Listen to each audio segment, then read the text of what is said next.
amados e meus queridos irmãos, nós estamos de volta para trazermos mais uma lição bíblica dominical. Nesta videoaula nós queremos trazer a lição de número 3, portanto a nossa última lição desse último trimestre do ano de 2021, onde nós vamos tomar por base o último capítulo do livro de Mateus, capítulo 28. Esse capítulo tem 20 versículos e é um tema que nós vamos tratar nesta oportunidade sobre uma das, que eu até digo que é uma das, com base em 1 Coríntios, uma das doutrinas mais importantes da vida cristã. Pois o apóstolo Paulo fala que sem essa doutrina, a nossa vida cristã ela é vã, ela não tem nenhum sentido. E quando a gente estuda o capítulo 28 de Mateus, a gente é informado acerca da importância dessa doutrina. Então, o tema da nossa lição de hoje é a ressurreição de Jesus e a grande comissão. Mas, quando se trata da ressurreição de Jesus, para nós cristãos, ela tem uma grande importância. E é nesta oportunidade, nesta aula, nesta lição, que nós vamos aprender acerca da importância dessa doutrina fundamental para a vida cristã. Por que ela é tão importante? Porque ela é a base da nossa justificação. Então, Jesus ele morreu para a nossa salvação, ressuscitou para nos justificar. Então, a nossa esperança ela está baseada em cima dessa doutrina, em cima da ressurreição. Então, existem muitos textos na Bíblia Sagrada, em especial no Novo Testamento, que tratam sobre a ressurreição. Mas Paulo trata com muito detalhe, com uma riqueza imensa de detalhe, em 1 Coríntios capítulo 15, que é um versículo que tem 58 versículos, onde Paulo ele vai defender a tese da ressurreição. Então, a doutrina da ressurreição ela é encontrada dentro da teologia sistemática na matéria que nós conhecemos como cristologia, que é onde vai falar sobre nascimento, sobre o ministério, sobre a morte vicária e sobre a ressurreição de Jesus. Então, dentro dessa matéria, a cristologia, nós aprendemos sobre essa doutrina que é a doutrina da ressurreição. Lembrando que aqui em Mateus nós vamos aprender como se deu a ressurreição de Cristo. Nós vamos ver que essa doutrina ela vai ser pregada para os discípulos pelas mulheres. Vamos ver que as mulheres aqui elas vão ter primazia. Vamos ver que Maria Madalena ela vai ser a precursora, que vai ser a primeira mulher a pregar sobre a ressurreição de Jesus. Então eu te convido a ficar comigo até o final dessa videoaula, para juntos nós aprendermos um pouquinho mais sobre a doutrina da ressurreição e também sobre a grande comissão.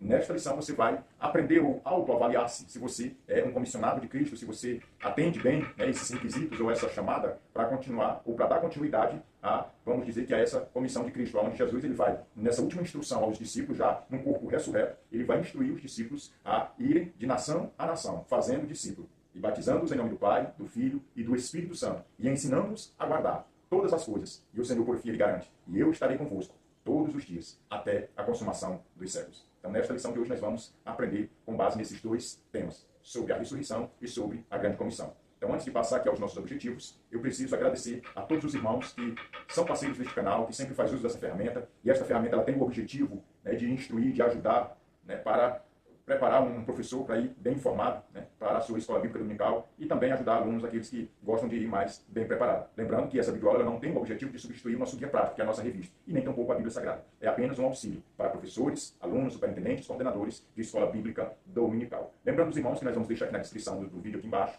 nós vamos deixar o link do nosso grupo, que nós temos em WhatsApp, que é um grupo nacional, onde professores podem entrar, e temos também, vamos deixar também aqui o link dos slides que a gente sempre faz uso aqui nas nossas videoaulas. Então, aos irmãos que sempre têm nos acompanhado, sempre têm compartilhado, nós queremos agradecer de coração, pedindo que o Senhor continue abençoando as vossas vidas. Vamos agora aos nossos objetivos. O primeiro objetivo é declarar, por atos e palavras, a fé inabalável na ressurreição. O segundo objetivo é assumir o compromisso de anunciar o Evangelho até que Jesus volte. E terceiro é tomar unicamente a Escritura como verdade incontestável. Então, esses são os três objetivos que nós vamos aplicar na nossa sala de aula, entendendo ou tendo o entendimento, claro, e de uma forma bem nítida, que a palavra de Deus, as Escrituras Sagradas, a Bíblia Sagrada, os textos sagrados, eles são a nossa única regra de fé. Ou seja, a nossa mensagem, o nosso ensinamento que nós temos que passar para os novos discípulos não é com base no que nós pensamos, no que nós sonhamos, ou em algo que nós projetamos, ou até mesmo em algo que se baseia na nossa experiência, mas nós temos que passar o que está na palavra de Deus, porque a palavra de Deus, ela segue um propósito eterno.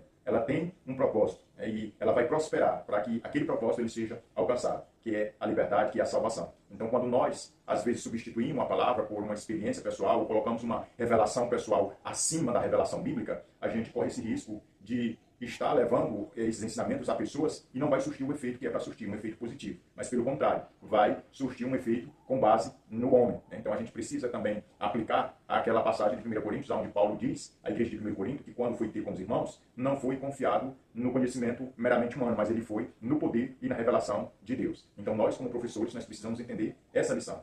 Que nós, diante da nossa classe, nós temos que levar algo de Deus e não algo nosso. Então, os nossos objetivos, ele abre esse leque para que a gente seja bem informado acerca dessas verdades. Nós vamos passar agora o nosso textual da nossa lição de hoje. que se encontra em Mateus 28, o versículo de número 6, que diz: Ele não está aqui, ressuscitou como tinha dito. Vinde, vê onde ele jazia.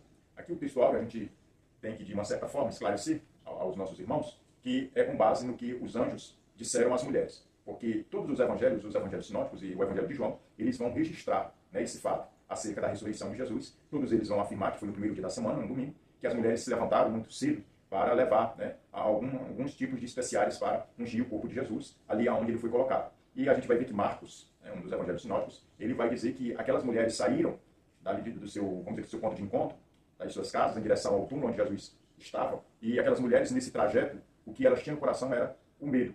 O medo, sabe de quê? Da pedra que estava posta ali na entrada do túmulo de Jesus. Porque a pedra era tão grande que elas não iam conseguir empurrar a pedra, ou retirar a pedra para poder entrar e fazer aquilo que elas tinham saído com esse propósito. Então elas vão conversando no caminho e o medo dela é esse. Mas quando elas chegam no cemitério, a pedra vai estar removida, vai estar aberta. E um dos evangelistas aqui, no caso, Mateus, vai registrar que ela foi retirada pelos anjos. E o anjo vai estar sobre a pedra. E essas mulheres, elas vão entrar e vão ver que não tem mais nada ali dentro. Ou seja, o corpo de Jesus não está ali. É onde a gente vai ver com riqueza de detalhes nos 4 evangelhos, esses fatos sendo narrados, onde os anjos vão informar essas mulheres que Jesus não está ali, que Jesus está vivo, que ele não está morto, e que elas precisam se lembrar do que ele falou ainda quando ele estava vivo, de que no terceiro dia ia ressuscitar. Então a gente precisa entender que a questão da ressurreição é tão importante que os 4 evangelistas, nos 4 evangelhos, nós encontramos acerca dessa doutrina essencial da ressurreição de Jesus, porque Jesus, ele é a primícia, da ressurreição, a primícia, o primeiro de todos os que ressuscitaram. Mas alguém pode até levantar ou indagar acerca das outras ressurreições que houve no Antigo Testamento, onde Elias ora por um menino, e esse menino ele ressuscita, filho da viúva. Depois Eliseu, ele vai orar também por um menino, ele vai ressuscitar, um corpo vai cair em cima dos ossos de Eliseu, vai sair pulando, correndo, e também acerca de que Jesus ressuscitou muita gente. Mas a diferença dessas pessoas que voltaram à vida do Antigo Testamento, do Novo Testamento, no ministério de Jesus e no ministério dos apóstolos, apostólicos, a gente vai ver que Jesus é a primícia. Por quê? Porque todos esses que voltaram à vida, eles morreram novamente. Mas Jesus ele ressuscitou em um corpo ressurreto e está vivo até hoje. Então por isso que Jesus é a primícia dos que dormem, a primícia dos que morreram. Ele está em um corpo ressurreto, em um corpo que foi, passou pelo processo da morte, mas foi ressuscitado, pela própria força ou poder do Espírito Santo de Deus. Então é nisso que se baseia a nossa esperança, é a nossa vida cristã. É nesses mesmos fatos que Jesus foi ressuscitado que nós também seremos. Essa é a nossa esperança acerca da ressurreição. Então, nosso pessoal, aqui para fechar, para nós partirmos aqui para a nossa verdade prática, a gente precisa esclarecer que essas mulheres elas foram advertidas por esses seres angelicais. Onde os evangelistas vão descrever que eles eram semelhantes a um relâmpago, outros vão dizer que as suas vestes eram brancas como a neve, resplandecentes, ou seja, dando a ideia de que esses seres, eles eram seres angelicais, eles eram seres espirituais, eram seres celestiais, ou seja, eram homens que vieram do alto e não da terra. Essas pessoas que vão instruir essas mulheres, depois, antes que essas mulheres saiam, Jesus vai ter um encontro pessoal com elas. É onde Maria Madalena, ela vai ser a primeira a ver Jesus no corpo ressurreto, vai reconhecer a sua voz, e Jesus vai dizer a ela que ela vá aonde Pedro e os outros discípulos, e diga que ele vai encontrar na Galileia. Então a gente vai também, quando ler 1 Coríntios capítulo 15, a gente vai ver que Jesus ele ainda viveu 40 dias aqui na terra, vivendo 40 dias junto com os discípulos em um corpo ressurreto. Então a gente vai agora passar para o primeiro ponto da nossa lição. Mas antes eu quero apresentar aqui a nossa verdade prática. A nossa verdade prática, ela diz: Jesus ressuscitou e vive para sempre. Esta é a mensagem que fomos comissionados a pregar, a ensinar a todo mundo, certos de que Ele está sempre conosco. Então a nossa verdade prática, ela é com base aqui nos últimos versículos do capítulo 28 de Mateus, onde é uma certeza para todos os seguidores de Jesus acerca da presença dele, essa garantia de que Ele estaria com todos até a consumação dos séculos, todos os dias. Então a gente vê aqui na verdade prática que nós somos exortados à perseverança de ensinar acerca dos novos discípulos, para que assim nós possamos prosseguir, sempre ativos, ensinando as coisas que o Senhor nos deixou, ou seja, nos encarregou de assim o fazermos. Nós vamos agora passar ao nosso primeiro ponto, a nossa lição, que fala sobre Ele vive. Mas antes eu quero apresentar a nossa introdução, que é muito pequena, uma só frase, que diz: apenas Jesus passou por esta vida, pela morte ressuscitou e vive para sempre. Então a gente, nessa introdução, que é bem resumida, a gente já tem esse entendimento claro, de que Jesus ele foi o único que passou, que venceu a morte, que ressuscitou e que está vivo e que vive para sempre. Jesus, para nós, ele é o nosso exemplo de alguém que ressuscitou, de que vivo está e de que vai viver eternamente. Então, nós como igreja, a nossa esperança é essa, é de estarmos em Cristo. E assim como ele ressuscitou, todos nós teremos esse corpo glorificado, esse corpo ressurreto que Jesus assim o tinha. Lembrando aos irmãos que esse capítulo, como a gente já vem destacando desde a primeira lição até essa de hoje, que existem assuntos, como aqui nessa lição a gente vai destacar apenas assuntos exclusivos do Evangelho de Mateus. Aqui no capítulo 28 é os guardas, né, sendo pagos para mentir. Você só encontra aqui no Evangelho de Mateus. Você não encontra em Marcos, não encontra em Lucas e nem em João. Apenas em Mateus, porque é um assunto exclusivo de Mateus 28. Então, o primeiro ponto da nossa lição fala sobre ele vive. Primeiro tópico, o túmulo vazio. Aqui nesse primeiro tópico a gente vai ver que o túmulo de Jesus ele foi visitado, no primeiro momento, pelas mulheres, onde a gente vai ver e precisa fazer esse contraste, que as mulheres no Antigo Testamento, elas eram desacreditadas, elas não tinham os méritos ou os créditos que têm hoje.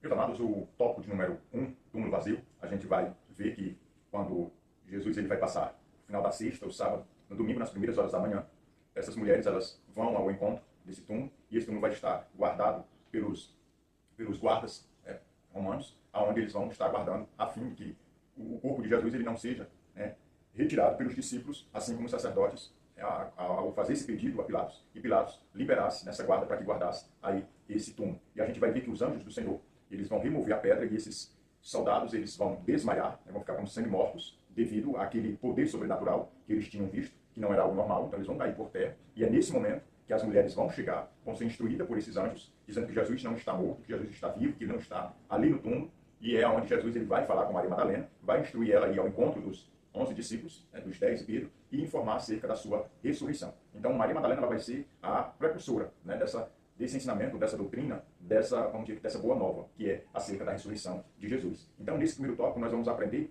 que essas mulheres elas vão ter uma certeza, a certeza de que o túmulo está vazio, de que não existe ninguém no túmulo. Ou seja, aquele corpo que ali estava já não está mais. Ele foi colocado ali sem vida, mas ressuscitou. Então, o túmulo vazio, a gente precisa fazer destaque nesse tópico de que o túmulo de Jesus não tem nada.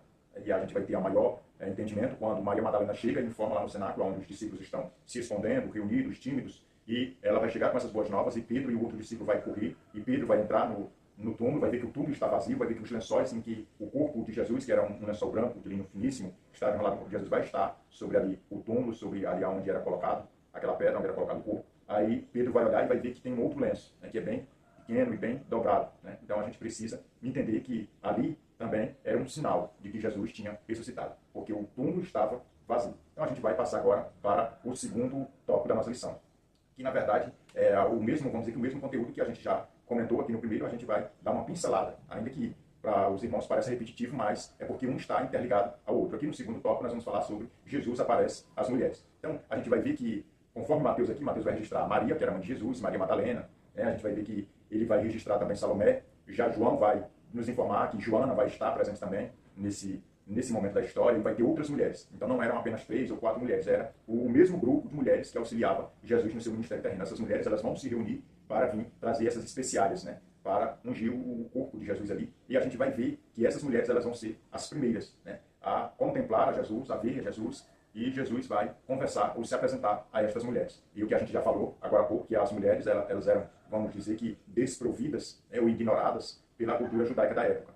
Elas não tinham tanta credibilidade quando comparada com um homem. Então a gente precisa destacar que Jesus, no seu ministério terreno, ele sempre teve a preocupação de colocar a mulher no nível que Deus a criou. A gente vai ver que Lucas ele vai ser um dos únicos evangelistas que vai deixar isso bem claro. O ministério das mulheres, o ministério feminino, sendo elevado ou considerado aí por Cristo. Então nós também, nesse tópico, nós vamos aprender que nós, como igreja, nós precisamos entender que na vida cristã, na igreja local, as mulheres elas têm as suas atividades, elas têm e precisam ter esse entendimento, e elas têm, vamos dizer que a sua participação na sustentação da vida cristã. Ou seja, elas têm que desenvolver o seu trabalho e não podem ser ignoradas pelo fato de ser mulher, assim como os judeus fazem. Porque existe tradição que diz que a oração de um judeu é agradecendo a Deus por não ter nascido um publicano e nem ter nascido mulher. Então a gente precisa, diante de um fato como esse, lançar por terra toda essa barreira que o homem ele cria quando comparado com a mulher. Então o evangelho ele quebra ou ele nivela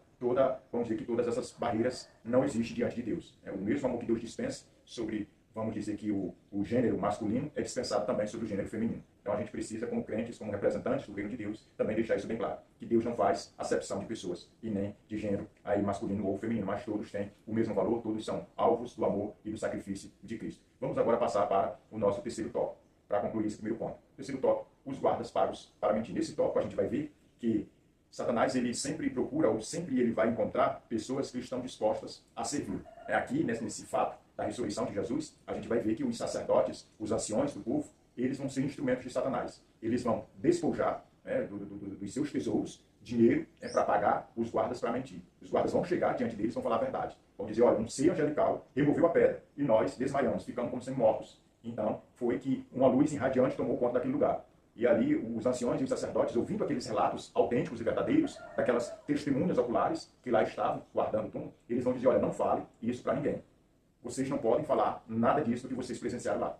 Porque se vocês falarem, o povo vão acabar acreditando que Jesus ressuscitou. E o que ele falava quando em vida se cumpriu. Então vocês precisam mentir. Dizer que os discípulos foram e roubaram o corpo enquanto vocês dormiam. E se o presidente de vocês é o responsável pela guarda de vocês, forem atrás de vocês para punir vocês, porque vocês dormiram em serviço, não se preocupe quanto a isso, a gente conversa com esse presidente. Mas toma aqui o dinheiro e espalhe essa conversa no meio do povo. Então essa história que os anciões e os sacerdotes do templo fizeram, pagaram os soldados para mentir, essa história ela se sustenta até os dias de hoje, como disse aqui o evangelista Mateus. Ou seja, é uma história que foi paga. Ou seja, aqueles sacerdotes, aqueles anciões, eles eram instrumentos de Satanás, que de uma certa forma eles gastaram, né, os seus bens, o seu dinheiro, os seus tesouros para financiar uma mentira, para financiar o pai da mentira, que é Satanás. Então, existem pessoas hoje que têm esse mesmo papel nos dias atuais. Pessoas que não medem esforços para mentir, para sustentar uma mentira, para dizer que Jesus ressuscitou, que Jesus já nasceu na carne. Então a gente precisa desfazer isso. Por isso que nós, como igreja, nós somos apologetas. Nós precisamos nos levantar contra todo e qualquer tipo de mentira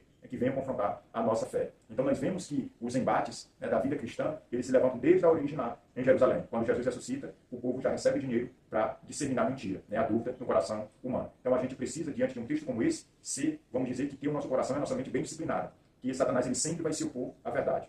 Ele sempre vai levantar pessoas para trazer a mentira, para disseminar a mentira no meio do povo. Então a gente, como baluartes da verdade, que é a igreja, nós precisamos entender que a igreja, como firmeza da verdade, ela nunca vai aplaudir a mentira. Ela nunca vai, quem sabe, fazer vista grossa, mas ela sempre vai combater. Através de quê? Através da palavra de Deus, através da verdade, através do Espírito da verdade, que é o Espírito Santo. Vamos passar agora ao nosso segundo ponto, que vai falar sobre o aparecimento aos discípulos. Lembrando que esses dois primeiros pontos da nossa lição, primeiro nós já falamos aqui sobre a ressurreição, o segundo também sobre essa doutrina da ressurreição, mas já o terceiro ponto da nossa lição, nós vamos falar sobre a grande comissão. Então, ainda falando sobre a ressurreição, nós vemos aqui que o túmulo estava vazio, que os guardas foram pagos para mentir, que Jesus aparece em primeira instância para as mulheres. Agora, nesse ponto, a gente vai ver o aparecimento aos primeiros discípulos, né? E a gente vai ver aqui o primeiro tópico, a Galileia. Lembrando que Jesus, quando ele encontra as mulheres, ele dá uma ordem a elas, que elas encontrem os discípulos e diga a ele que Jesus vai encontrá-los lá na Galileia, que é para eles irem em direção à Galileia, que ele vai adiante deles, ou seja, vai ter um encontro com eles lá na Galileia. Então a gente precisa destacar que Jesus ele vai aparecer diante de pelo menos 10 dos seus discípulos, aonde Tomé ele não vai estar presente. Então os discípulos nessa reunião eles vão dizer, olha, nós vimos Jesus, nós cremos em Jesus, ele apareceu para nós, e ele vai dizer, olha, eu só creio se eu ver, se eu tocar ali aonde os cravos perfuraram, aonde a lança debaixo do peito furou, se eu colocar o meu dedo lá, eu creio. Então a gente vê que esses fatos, eles não vão acontecer em Jerusalém, mas eles vão acontecer na Galileia, lá na região norte da Terra Prometida, não é no sul aqui na Judéia, mas lá na Galileia. É onde Jesus, 8 dias depois que Tomé fala essas coisas, Jesus vai se aparecer diante deles, onde eles vão estar em um lugar onde está fechado as portas, ninguém ia ter acesso, e Jesus aparece no meio deles. E é onde Jesus vai interrogar ali a Tomé, vai chamar Tomé e vai dizer, vem Tomé, toca aqui nas minhas mãos, vê as feridas. E Tomé vai dizer, não Senhor, agora eu creio, Deus meu, agora eu creio. E o Senhor vai dizer, Tomé, se tu para crer teve que ver, bem-aventurado é aqueles que não verão, mas crerão. Jesus estava falando das gerações futuras, né, que não iam ver, mas eles iam ouvir acerca da ressurreição e iam acreditar. E Jesus disse que eles são bem-aventurados. Então nós vamos passar agora para o nosso próximo tópico, que nós vamos falar sobre adoração. Aqui nesse tópico a gente vai ver que os discípulos, quando eles têm um encontro com Jesus, o texto vai deixar isso de uma certa forma destacado, onde a gente vai ter esse entendimento de que as pessoas, os discípulos ali, os apóstolos, eles vão se curvar, né, diante de Jesus e vão adorá-lo. Ali eles vão fazer uma adoração, vamos dizer que no mais alto nível, porque eles agora estão diante, não do Jesus que estava cumprindo o seu ministério, mas eles estão diante do Jesus que já havia dado a sua vida, já havia edificado um lugar para os seus. Que lugar é esse? O Pai. E como é que edificava esse lugar? Através da cruz. Ele passando pela cruz, esse lugar estava aberto, para que todo aquele que nele crê agora tivesse acesso a este lugar que é o Pai. Agora, os discípulos eles tinham essa certeza, que se eles estando em Cristo, eles estariam no Pai. E eles, com esse entendimento, a mente e o coração deles abrem. É onde eles vão agora colocar para fora aquela adoração autêntica e verdadeira. É onde todos ali vão reconhecer Jesus ali como Messias ressurreto. E é onde eles vão prestar um culto de adoração. É onde a adoração deles vai ser em espírito e em verdade. porque eles estão diante do Senhor deles. Então a gente precisa também destacar nesse tópico acerca da adoração, que ela precisa ser autêntica, ela precisa ser verdadeira, ela precisa ser espontânea. Ela não pode ser uma adoração mecânica, ela não pode ser uma adoração, um culto, vamos dizer que ensaiado, mas é um culto voluntário, não é por pressão, mas é, vamos dizer que de um coração aberto, vamos dizer que com um coração grato, né, para adorar a Deus. Terceiro tópico, e do segundo ponto, fala sobre vida e comunhão. Aqui nesse tópico nós vamos ver que os discípulos na Galileia, eles vão, uma vez mais, estar unidos, e essa união deles vai dar a ideia de koinonia, ou seja, a união entre os irmãos. Que eles, seguindo a Cristo, eles vão estar reunidos nesse ambiente, nesta casa, é onde Jesus ele vai aparecer no meio deles, porque eles vão estar nessa comunhão, desfrutando dessa comunhão, dessa boa notícia, né, da ressurreição de Jesus, é onde Jesus ele vai aparecer, né, diante de Tomé. Então a gente precisa entender que a igreja de Deus, ela até os dias de hoje, ela tem esse entendimento, que a comunhão é essencial. Porque Paulo, para descrever acerca dessa comunhão, a igreja de Corinto, ele vai dizer que a igreja ela é um corpo, e um corpo tem muitos membros, e esses membros eles são interligados, e vamos dizer que toda a movimentação desses membros é sempre para auxiliar ou para melhorar o outro membro e nunca o membro que executa essa ação. E que toda essa, vamos dizer que o que vai motivar aquele membro a fazer algo em prol para melhorar o outro, para dar assistência ao outro, vai vir da cabeça. E Paulo vai dizer que a cabeça é Cristo e o corpo é a igreja. Quando Paulo ele fala ou ensina a igreja de Corinto acerca dessas verdades, ou dessa comparação, ele está falando dessa comunhão. Então vai ser nesse cenário onde Jesus ele vai aparecer aos seus discípulos. É num cenário onde todos estão reunidos, em comunhão. Estão ali, vamos dizer que alimentando juntos, orando juntos, crendo juntos, no mesmo espírito, na mesma fé, na mesma, vamos dizer que profissão de fé. Então a gente precisa ter esse entendimento que a igreja ela não é isolada. Os membros da igreja eles não podem viver isolados uns dos outros, mas eles sempre têm que se reunir para adorar a Deus, para sempre bendizer o nome de Deus. Então por isso que nós como igreja nos reunimos e cercamos a mesa do Senhor. É com esse entendimento de que a comunhão ela foi no passado, ela é no presente e ela sempre será no futuro, essencial para o corpo de Cristo, que é a igreja do Deus vivo. Mas agora vamos passar para o último ponto da lição, falar sobre a grande comissão. Nesse ponto, nós vamos ter três tópicos. O primeiro, nós vamos falar sobre toda a autoridade, é onde Jesus, no versículo 18, ele vai falar que toda a autoridade nos céus e na terra está sobre ele, ou foi dada a ele. E diante dessa autoridade, ele vai dar a instrução aos seus discípulos, a uma nova comissão. E essa comissão, eles têm a obrigação de sair fazendo novos discípulos. Não nos méritos deles, mas nos méritos de Cristo, na justiça de Cristo, no poder do nome de Jesus. É por isso que esses discípulos vão ter o entendimento que no nome de Jesus os demônios vão sair, as enfermidades vão sair, o evangelho vai ser pregado aos pobres e o pecador ele vai ser uma pessoa salva em Cristo. Ele tendo esse entendimento de que o nome de Jesus tinha poder sobre o mundo material e o mundo espiritual, eles saíram ou foram comissionados, né, com essa autoridade que foi conferida pelo próprio Senhor. Então a gente precisa ter esse entendimento de que Jesus ele tem toda a autoridade nos céus e na terra, e até debaixo da terra. Não existe ninguém que é mais forte, mais poderoso do que Jesus, porque o maior inimigo do homem é a morte, e Jesus venceu a morte. Essa é a boa notícia, que Jesus ele ressuscitou dos mortos, e agora ele nos revestiu dessa autoridade. Então nós, como cristãos, se temos comunhão com o Senhor, nós podemos desfrutar de toda a autoridade que há no nome de Jesus, para assim fazer as obras de Deus aqui na terra. Vamos passar agora para o segundo tópico, que vai falar sobre a grande comissão. Nesse segundo tópico, a gente vai ver que Jesus ele vai dispensar sobre os seus discípulos o ID. Qual é esse ID? É o ID deles ir em todas as nações. Ou seja, não fazendo acepção de grupos, famílias, cidades ou nações. Não, todas as nações. Elas agora, elas podem receber ou hospedar os discípulos de Cristo. E os discípulos de Cristo, eles são aqui enviados pelo próprio Cristo a ir e fazer novos discípulos. Então a igreja, ela precisa ter esse entendimento, que a evangelização ainda é responsabilidade da igreja, que o discipulado ainda é responsabilidade da igreja.